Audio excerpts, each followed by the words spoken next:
আসসালামু আলাইকুম। সন্ধানে বাংলাদেশ সংবাদ নিউজ পোর্টাল থেকে খবর পড়ছি আমি মোহাম্মদ মিঠু আহমেদ।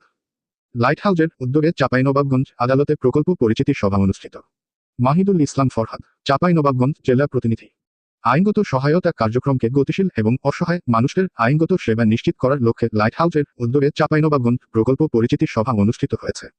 সোমবার 25 নভেম্বর লাইট হাউস দি ইউএসএআইডি আইন সহায়তা অ্যাক্টিভিটি প্রকল্পের আওতায় চাঁপাইনবাবগঞ্জ জেলা জজ আদালতের সম্মেলন কক্ষে সরকারি আইন সহায়তা বিষয়ক অবহিতকরণের লক্ষ্যে এই প্রকল্প পরিচিতি সভার আয়োজন করা হয়। সভায় সভাপতিত্ব করেন চাঁপাইনবাবগঞ্জ জেলার বিজ্ঞ জেলা ও দায়রা জজ মোহাম্মদ মিজানুর রহমান। জেলা লিগ্যাল এইড অফিসার ও সিনিয়র সরকারি জজ বেগম রুকসানা খানম এর পরিচালনায় সভায় বিশেষ অতিথি হিসেবে উপস্থিত ছিলেন নারী ও শিশু নির্যাতন দমন ট্রাইব্যুনালের বিচারক জেলা ও দায়রা জজ Mohammad Haider Khandakar, chief judicial magistrate ভারপ্রাপ্ত মোহাম্মদ আবু তালেব, অতিরিক্ত জেলা ম্যাজিস্ট্রেট ইফতেখারুল ইসলাম, জেলা ও দায়রা জজ আদালতের PP advocate Mohammad Abdul Odud, GP advocate Mohammad Mosaddek Hossain, নারী ও শিশু নির্যাতন দমন ট্রাইব্যুনালের পিপি অ্যাডভোকেট মোহাম্মদ রবিউল হক দোলন, জেলা আইনজীবী সমিতির সভাপতি অ্যাডভোকেট সোলাইমান বিশু ও সাধারণ সম্পাদক অ্যাডভোকেট একরামুল হক পিন্টু।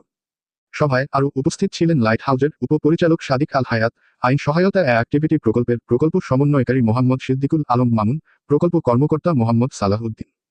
সভায় লাইট হাউজের আইন সহায়তা অ্যাক্টিভিটি প্রকল্পের পরিচিতি ও কার্যক্রম নিয়ে আলোচনা করা হয়।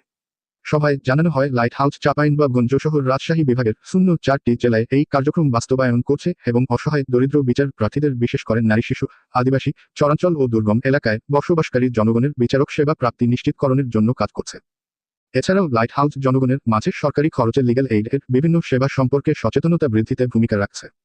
প্রকল্প পরিচিতি সভায় উপস্থিত অংশগ্রহণকারীদের নিজ নিজ অবস্থান হতে সরকারি আইনগত সহায়তা সম্পর্কে সচেতনতা বৃদ্ধি এবং লাইট হাউসের কার্যক্রমে সহযোগিতার আহ্বান জানানো হয়। আমাদের পরবর্তী খবর দেখার আমন্ত্রণ জানিয়ে এখানে শেষ করছি। সুস্থ থাকবেন, ভালো থাকবেন আর সন্ধানে বাংলাদেশ সংবাদের সাথে থাকবেন। আল্লাহ হাফেজ।